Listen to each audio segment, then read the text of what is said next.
Life isn't fair. As much as we wish that this wasn't the case, the fact is that life is a different experience for everyone. It can be influenced by what you look like, where you came from, or even what your interests are. And a lot of that is outside of our control. For some children, life isn't fair. It isn't good, it isn't fun, it isn't kind. And in truth, those stories don't always end well.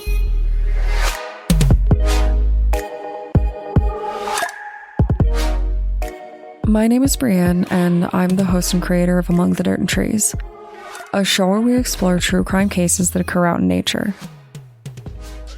In today's episode, we're going to discuss a young murder victim who was found in a box on the side of the road in 1957 and has never been identified. He is known as both America's Unknown Child and the Boy in the Box. This case is really sad, and the theories are fairly alarming, so don't say I didn't warn you about this one, okay?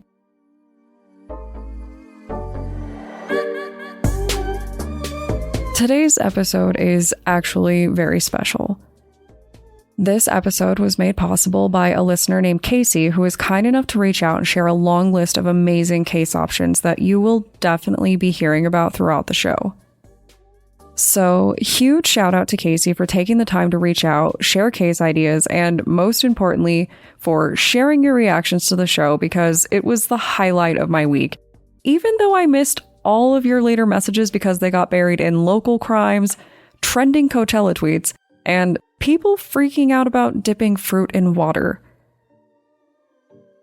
All jokes aside, it was really amazing to have someone take the time to connect about the show, and I really appreciate it. So, thank you, Casey.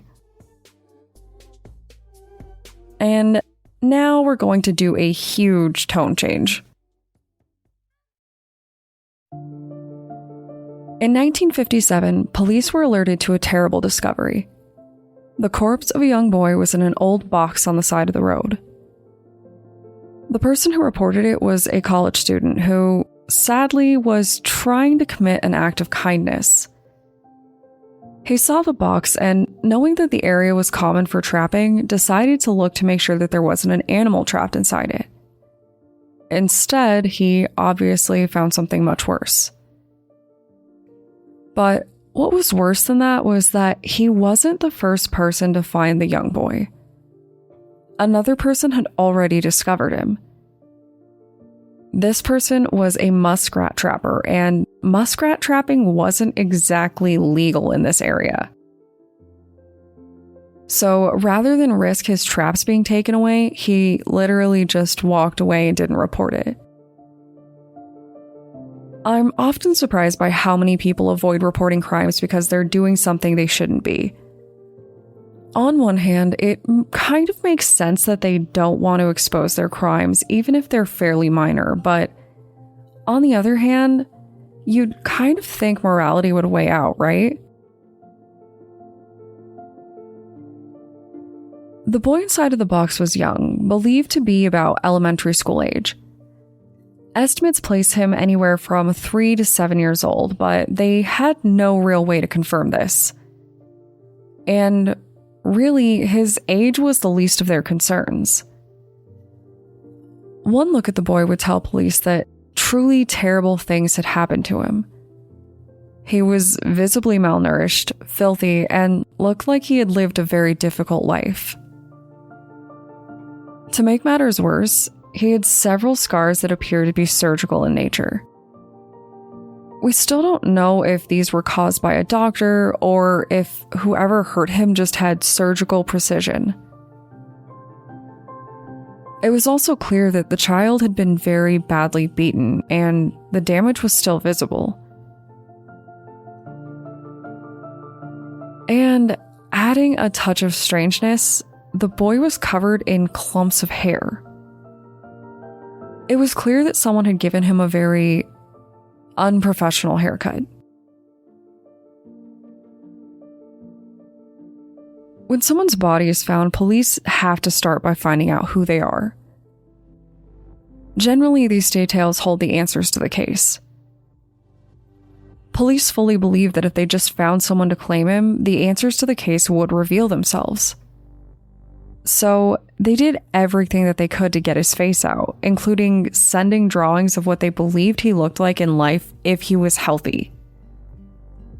These things were posted everywhere, and they even had them sent over with bills. When this didn't work, they actually shared pictures of his dead body propped up in a chair to give him a more lifelike resemblance.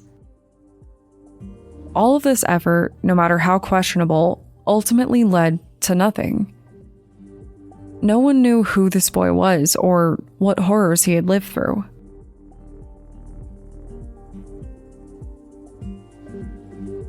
There are 3 prominent theories that exist with this case. The most recent theory was introduced in 2008 when a forensic artist got a hunch. Based on the images and findings, he theorized that the boy might have actually been raised to look like a girl. A theory which he based on the length of the hair that was found on the body. He appeared to believe that this was why no one would have recognized the child. But I think we do have to consider that maybe the kid just had long hair. However, there was just one other detail that certainly gave it some support. He believed that the child's eyebrows had been styled. Given their age, I have to question that. I feel like kids don't really have gender-specific eyebrows, and plucking them would probably be considered weird regardless of gender at that age. But don't quote me on that. The most realistic theory, in my opinion, comes from a confession made by a woman who went by the name of Martha. And this one might make some people a little upset. Martha claimed that the boy was actually living in a home with her and her abusive mother. She said that the boy was taken from another couple, possibly even purchased, and that he was forced to live with them. One day, the boy got sick, and the mother beat him very aggressively until he hit his head and passed out. Martha said that he died a short while later in the bath. And what's disturbing is the police evidence seemed to line up with it. Police found that the boy's body actually contained the exact dinner that made him sick, baked beans, and that his fingers were pruned, as if he had been in water. Martha also described how she and her mother disposed of his body.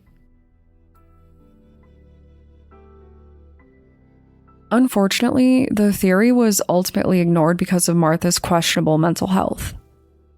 No one could confirm her story, so it was let go. The other theory is weird and a little disturbing. On previous episodes, we've discussed just how many times psychics get involved with murder cases. In this case, a psychic was called in by someone fairly close to the case, and using their psychic ability, they described a house where they claimed the boy had lived. A similar house, and I'll have to admit, I have to wonder how many different styles of houses existed in the area, was identified. The home belonged to a local foster family, and accusations were made against the man of the house. People speculated that he was trying to hide the existence of the child. They believed that this young boy was birthed by his daughter, and that they were keeping the child hidden from view. When the child died, they disposed of the body rather than calling the police because they didn't want anyone to know that his daughter had a child at all. She wasn't married.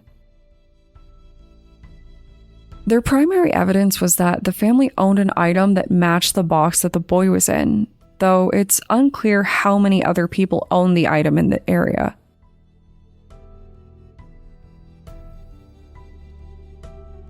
This theory was conflicting for me. On one hand, we all know that the foster care system does have some people who should have never been given the right. But a lot of people are foster parents because they really do want to help kids.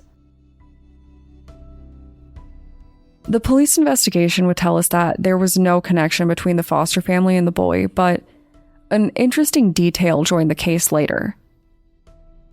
When police investigated the man and his daughter at a later time, like several decades, they learned something very interesting.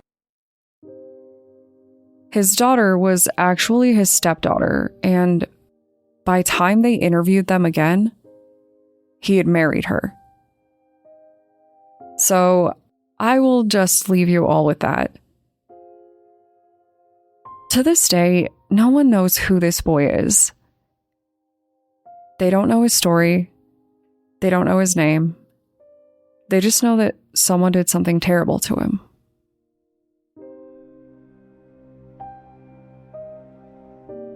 So, if you want to discuss the risks and benefits of the foster care system, the terrible realities of child abuse, or how many cases get solved even when it seems like there's no hope, feel free to contact me on Twitter or Instagram using the tag @datpod. Thanks, guys.